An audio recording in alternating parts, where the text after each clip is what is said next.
Saudara, sebagai anak-anak muda, harapan kita semua, kalau Al-Azhar pernah melahirkan seorang presiden, siapa tahu di antara yang duduk di depan saya suatu saat bisa juga menjadi Presiden Republik Indonesia yang akan datang. Tapi belajarlah dari contoh pemimpin-pemimpin itu. Gus Dur, saya kenal dekat Gus Dur. Gus Dur pemimpin Muslim, Ketua Umum Nahdlatul Ulama, datang dari keluarga Syekh besar kita, keluarga Tebu Ireng. Tapi beliau pemikirannya sangat luas, beliau jiwanya sangat baik, beliau merangkul semua. Beliau menjadi tokoh, saya kira tokoh Muslim yang sangat terkenal sebagai tokoh inklusivisme, tokoh yang melindungi semua minoritas.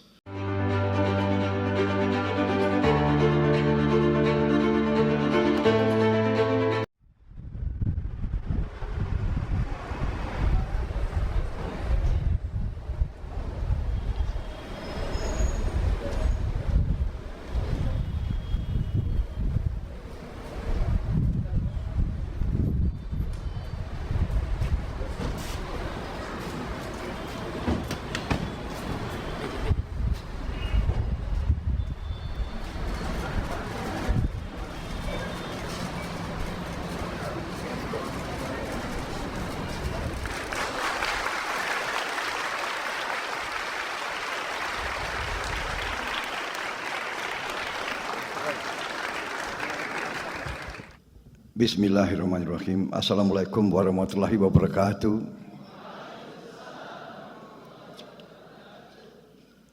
Yang saya hormati Wakil Grand Sheikh Al-Azhar Profesor Dr. Muhammad Abdurrahman Ad-Duaini, Rektor Al-Azhar Profesor Dr.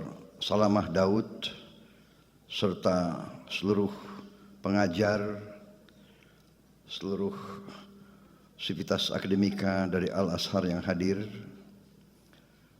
Duta Besar Republik Indonesia untuk Mesir, Dr. Lutfi Rauf, Duta Besar Mesir untuk Republik Indonesia, Yang Mulia Yasser Hashimi, Ketua Perhimpunan Mahasiswa Indonesia di Mesir, Saudara Razif Alif Al-Faiz, dan terutama yang saya banggakan dan yang saya cintai, para mahasiswa dan mahasiswi Indonesia di Universitas Al-Azhar Kairo, Mesir, yang hadir pada siang hari ini.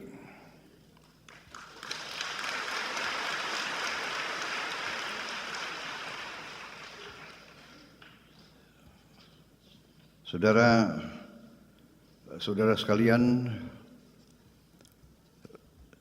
sungguh berbahagia saya dapat berjumpa dengan para mahasiswa dan mahasiswi yang sekarang sedang menuntut ilmu di Universitas Al-Azhar ini, suatu universitas yang sangat bersejarah, sangat terkenal. Saudara-saudara, sudah ribuan alumni Al-Azhar dari Indonesia, sudah banyak ulama dan pemimpin Islam di Indonesia pernah belajar di sini. Di antaranya yang paling terkenal Presiden Republik Indonesia yang keempat, Kiai Haji Abdurrahman Wahid, yang kita kenal sebagai Gus Dur.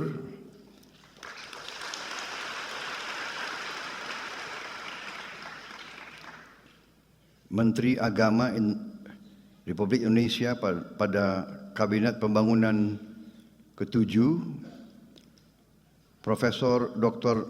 Quraish Shihab,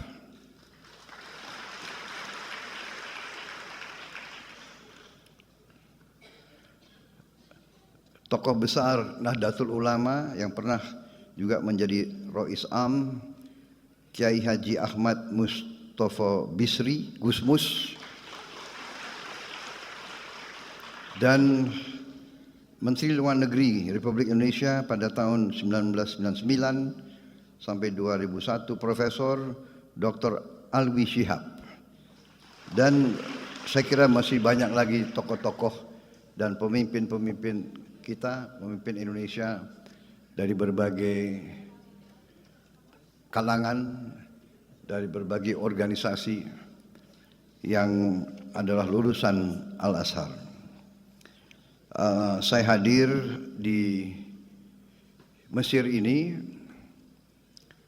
untuk dua acara penting, yaitu hari ini saya melaksanakan kunjungan kenegaraan kepada Republik Arab Mesir, diterima dengan sangat terhormat tadi di Istana Presiden di Kairo, dan di sana melaksanakan pembicaraan cukup mendalam, cukup intensif.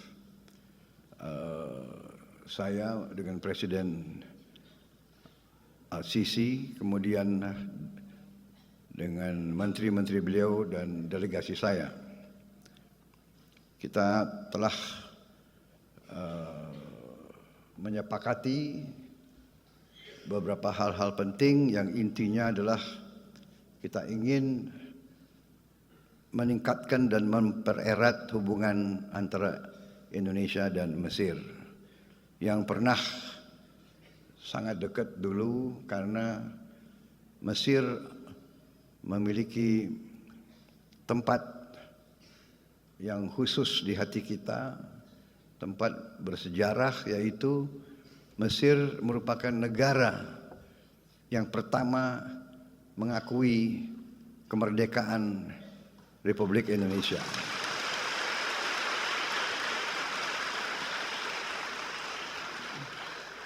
Tanpa ragu-ragu, tanpa berpikir, begitu kita proklamasikan kemerdekaan kita, Mesir negara yang pertama mengakui kita, dan akhirnya beberapa negara lain yang ikut mengakui kemerdekaan dan kedaulatan bangsa Indonesia. Kemudian dalam perjalanan, pemimpin Mesir waktu itu Presiden Jamal Abdel Nasser dan pemimpin Indonesia Presiden Soekarno menjadi sangat dekat karena sama-sama menjadi pelopor dibangunnya gerakan non-blok, non-aligned movement yang ingin mempersatukan negara-negara berkembang, tidak mau ikut blok manapun, tidak mau ikut blok barat, tidak mau ikut blok timur, berada di tengah, menghormati semua negara, semua bangsa, semua ras. Itulah pendirian pemimpin-pemimpin kita waktu itu, dan itulah tradisi yang hendak kita teruskan, tradisi bangsa Indonesia, dan itulah juga yang saya canangkan bahwa saya akan meneruskan dan mempertahankan sikap ini, bahwa bangsa Indonesia adalah bangsa yang menghormati semua bangsa-bangsa di dunia, menghormati semua negara-negara, tidak mau terlibat dalam permusuhan dengan siapapun, tidak mau terlibat dalam fakta-fakta militer selalu menganjurkan jalan damai, selalu menganjurkan musyawarah, selalu menganjurkan jalan tengah, selalu menganjurkan kolaborasi, kerjasama, bukan konflik. Itu sikap yang saya canangkan dan itu yang saya jalankan, tidak hanya dalam politik luar negeri, tapi juga dalam politik dalam negeri yang saya jalankan selama ini. Saya menyampaikan bahwa di abad ke-21 ini dunia semakin kecil, teknologi semakin canggih. Teknologi sekarang begitu canggih, dapat memberi banyak kemudahan kepada manusia, tapi pada saat yang sama teknologi dapat juga dengan mudah menghancurkan manusia. Ini yang kita lihat sekarang. Saudara-saudara sekalian, para mahasiswa-mahasiswi, tentunya selalu saya menyampaikan hal ini karena saudara-saudara adalah bagian dari masa depan bangsa Indonesia. Kalian adalah anak-anak kita yang akan meneruskan perjalanan bangsa kita, bangsa Indonesia. Karena itu sangat penting saudara-saudara belajar dengan baik, belajar dengan tekun, belajar dengan benar. Dan saya berterima kasih, saya bersyukur saudara-saudara memilih belajar di Universitas Al-Azhar, universitas yang sangat bersejarah, universitas Islam yang mengajarkan pelajaran Islam yang damai, pelajaran Islam yang sejuk, pelajaran Islam yang moderat, pelajaran Islam yang tidak mengajarkan kebencian, pelajaran Islam yang tidak mengajarkan saling mencari kesalahan, tapi saling mencari titik-titik temu. Marilah kita bekerja sama satu dengan lain, bekerja sama dengan semua bangsa, bekerja sama dengan semua agama lain, bekerja sama dengan semua suku, semua ras, karena kita memiliki cita-cita dan kepentingan yang sama. Kita ingin mencari hidup yang baik di dunia ini.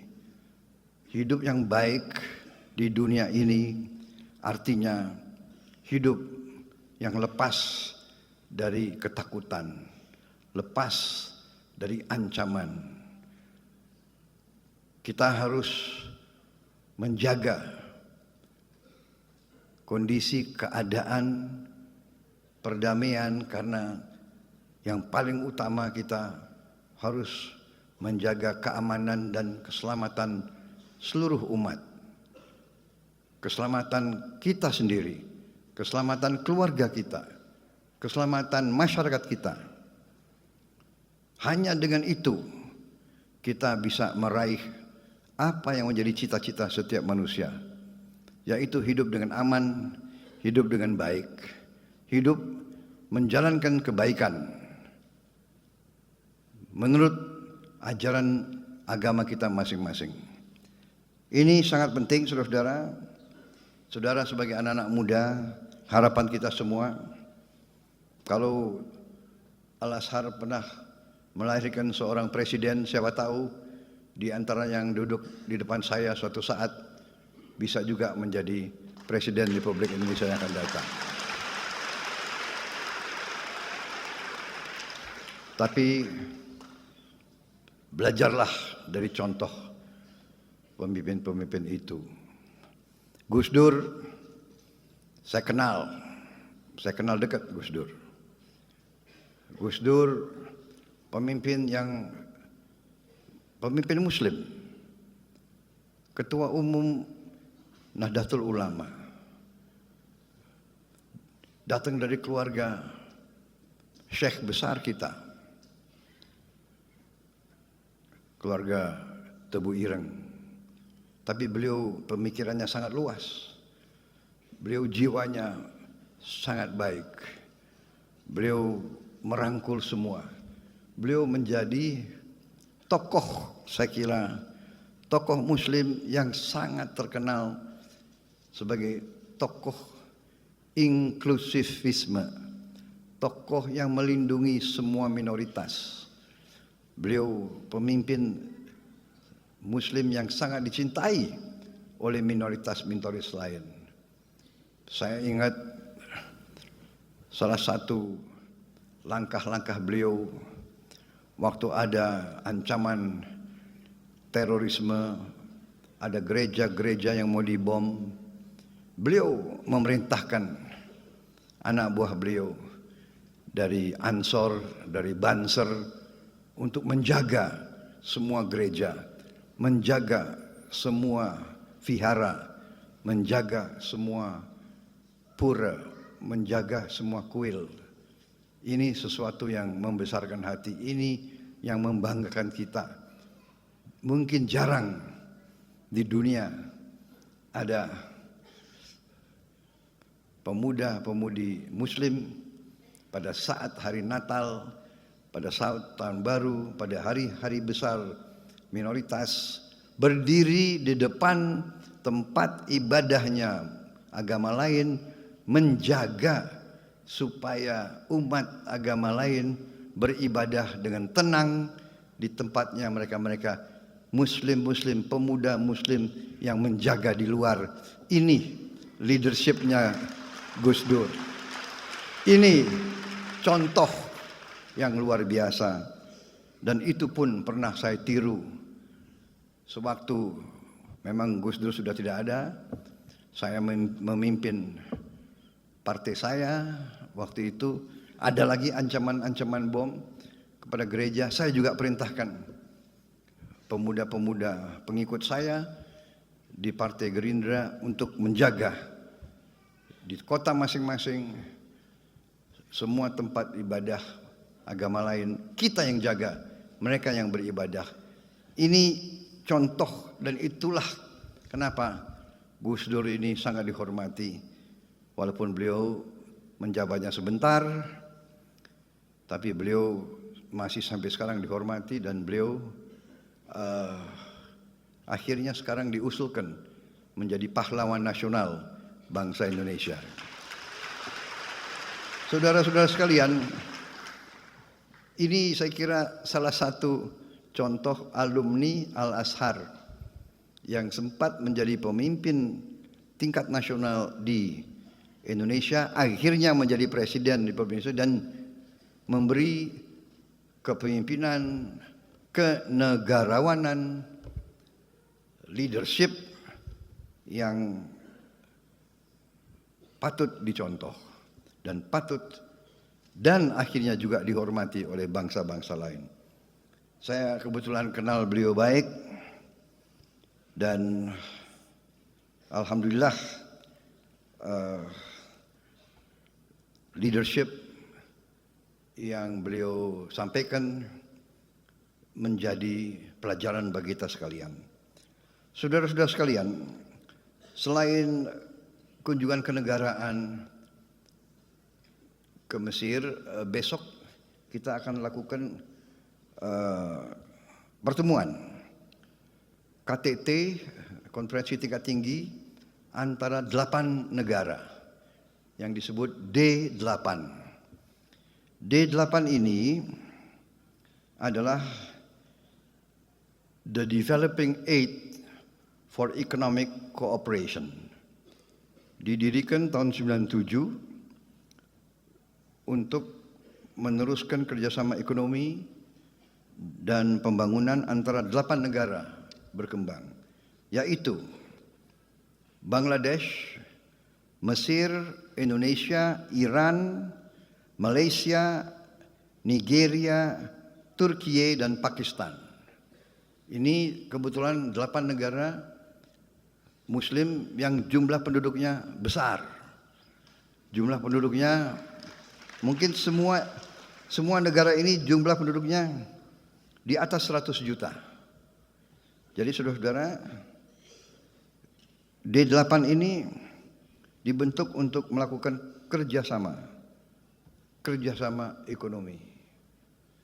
Saudara-saudara, kalau D8 ini bergabung, ini pasar ini lebih dari 1 miliar.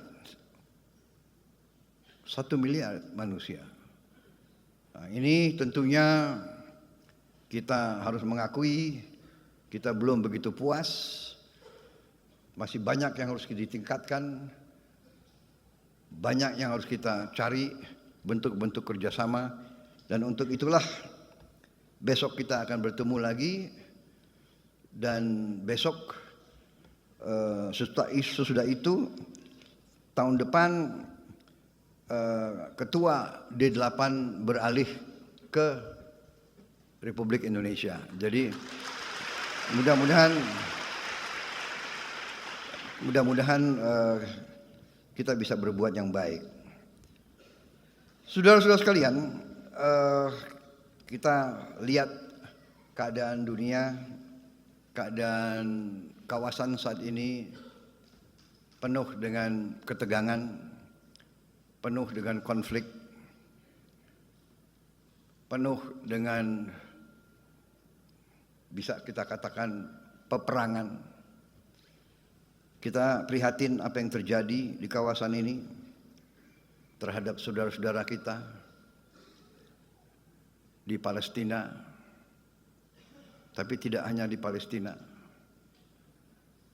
di tepi barat Palestina ya, di Gaza, tepi barat Palestina, di Lebanon, sekarang di Suriah, tapi juga di kawasan-kawasan lain, di Libya, di Sudan, di Yaman.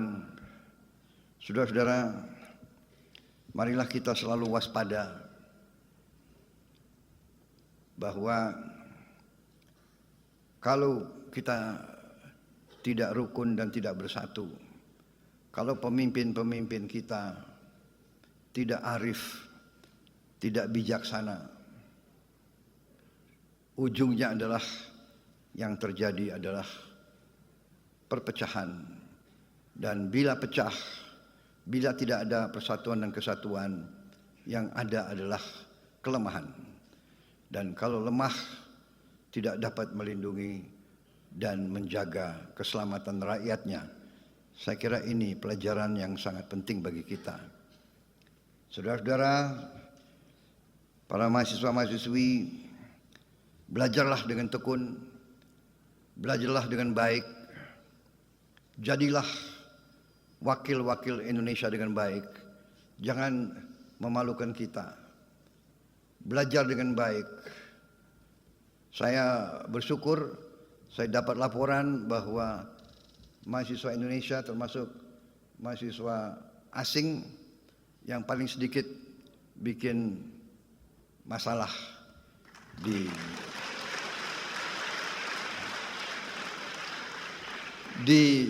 Al-Azhar dan di Mesir. Mudah-mudahan laporan ini benar adanya.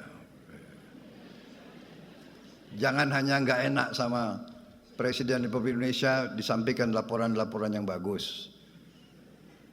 Tapi tadi Presiden Al-Sisi juga mengatakan tiap kali lihat wajah orang Indonesia di Mesir, beliau selalu lihat wajah yang baik, wajah yang gembira.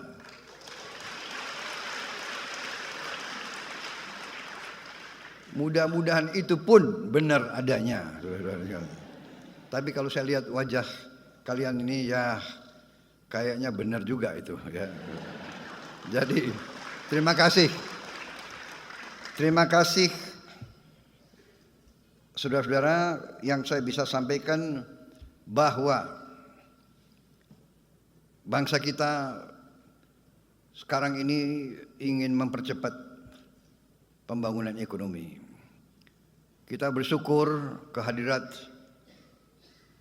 Allah yang Maha Kuasa, Tuhan Maha Besar, yang begitu banyak memberi karunia kepada kita. Bangsa Indonesia harus bersyukur. Berkali-kali saya mengatakan, bangsa Indonesia harus bersyukur. Kita diberi karunia yang sangat luar biasa. Kekayaan alam yang luar biasa.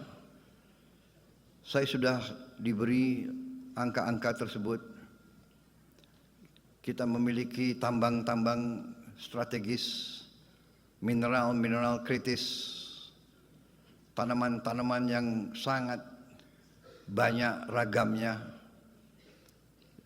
Sebentar lagi kita tidak hanya swasembada pangan, tapi dalam beberapa tahun lagi saya katakan Indonesia akan menjadi lumbung pangan dunia. Kita begitu besar karunia yang diberikan oleh Yang Maha Kuasa. Lahan yang luas, yang subur, ketersediaan air yang cukup. Juga 3/4 wilayah negara kita adalah dari laut. Kita memiliki cadangan ikan kedua terbesar di dunia.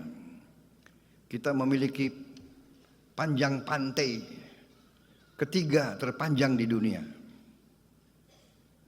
Artinya kita bisa punya puluhan juta hektar tambak-tambak ikan, tambak udang, tambak lobster, tambak kepiting. Kita akan menjadi eksporter yang paling utama di bidang ikan dan protein untuk dunia, saudara-saudara sekalian. Saudara-saudara sekalian, semua karunia ini percuma kalau tidak bisa kita kelola dengan baik. Karena itu saya bertekad, mandat yang diberi kepada saya oleh rakyat Indonesia, saya dipilih oleh rakyat Indonesia, saya disumpah di hadapan rakyat dan di hadapan Yang Maha Kuasa. Saya disumpah untuk menjaga undang-undang dasar kita, menjalankan semua undang-undang. Karena itu saya bertanggung jawab untuk menjaga dan mengelola semua kekayaan kita untuk bisa dinikmati sebesar-besarnya oleh seluruh rakyat Indonesia. Bukan segelintir.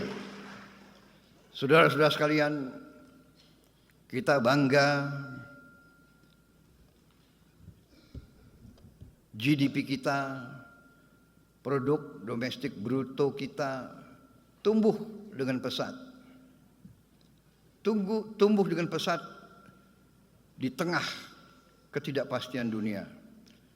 Tetapi kita menyadari bahwa pertumbuhan itu belum merata. Bahkan sebagian rakyat kita masih berada dalam keadaan yang memprihatinkan. Mereka masih bisa kita golongkan dalam keadaan yang miskin. Ini tekad saya, pemerintah saya. Kami ingin berjuang sekeras mungkin untuk menghilangkan kemiskinan dari bumi Indonesia. Dan untuk itu, dalam rangka menjaga kekayaan Indonesia tidak salah kelola, tidak bocor, tidak dicuri, mau tidak mau kita harus bertekad untuk memberantas korupsi dari bumi Indonesia.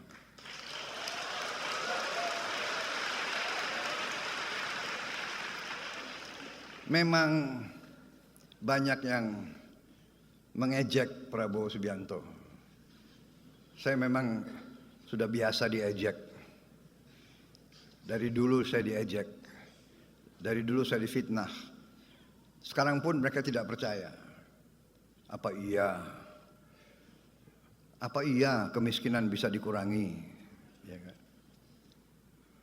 Saya mau bikin program memberi makan untuk semua anak Indonesia pun diejek.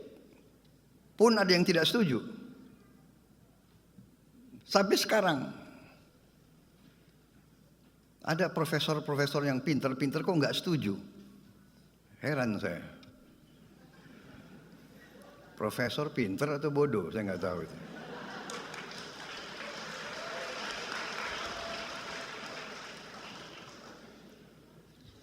Mungkin pinter otaknya, tapi hatinya tidak bisa merasakan kalau anak-anak itu, kalau anak lapar ke sekolah itu bagaimana caranya, dia tidak bisa merasakan. Itu saudara-saudara, saya tidak ragu-ragu, nggak apa-apa saya diejek. Saya yakin saya berada di atas jalan yang benar. Saya yakin rakyat Indonesia mendukung saya. Saya akan teruskan program ini.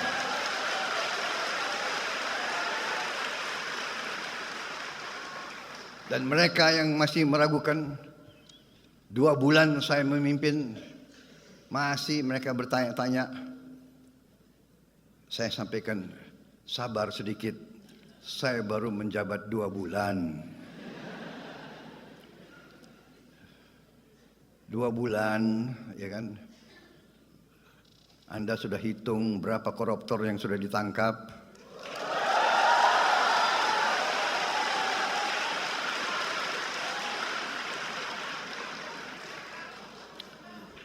Saudara-saudara sekalian, yang nyinyir sama saya, silahkan, kau duduk aja di sebelah situ.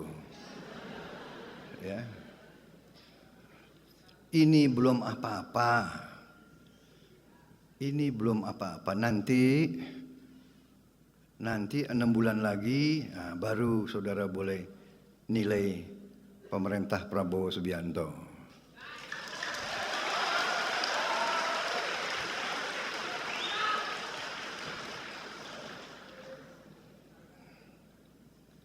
Saya merasa bahwa kalau sudah dipilih oleh rakyat, kalau sudah disumpah di hadapan Yang Maha Kuasa, tidak perlu ragu-ragu. Kita hanya setia kepada rakyat Indonesia dan kita hanya takut kepada Yang Maha Kuasa di atas itu.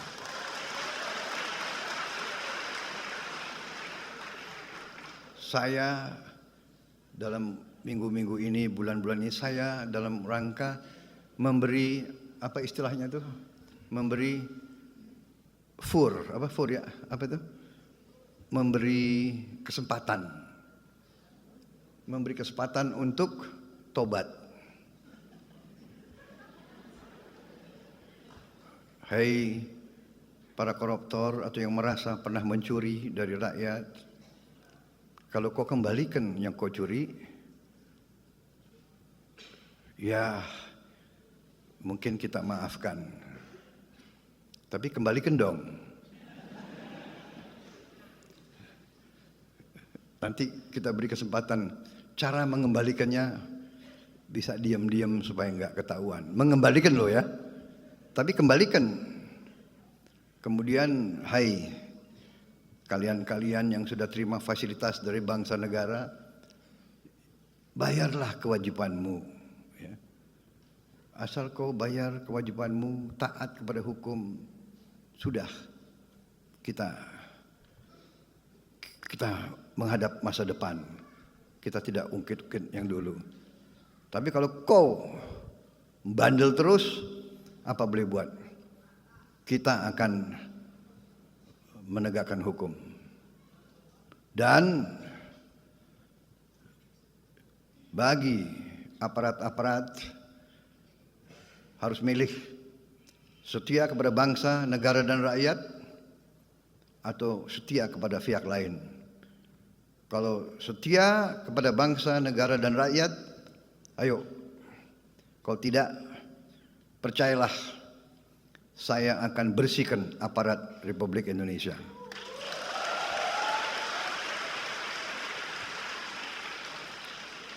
Dan saya yakin dan percaya rakyat Indonesia berada di belakang saya, saudara-saudara sekalian.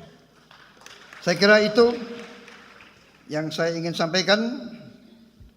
Anak-anakku, belajar yang baik, belajar yang tekun, buatlah yang terbaik untuk bangsa, rakyat, dan negaramu.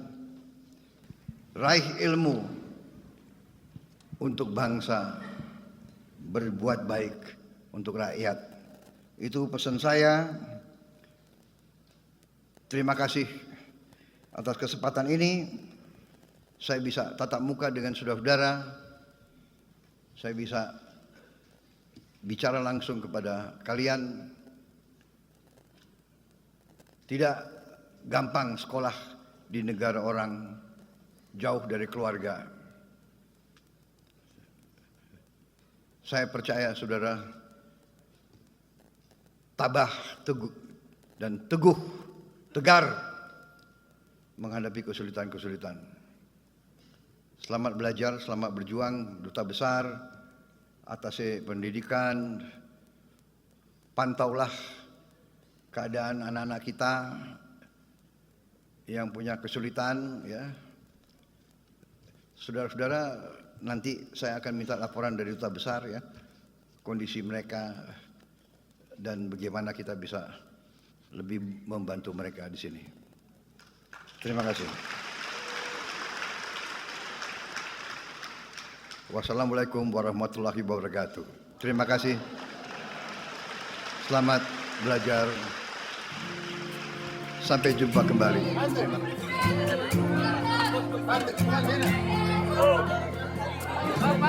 kasih.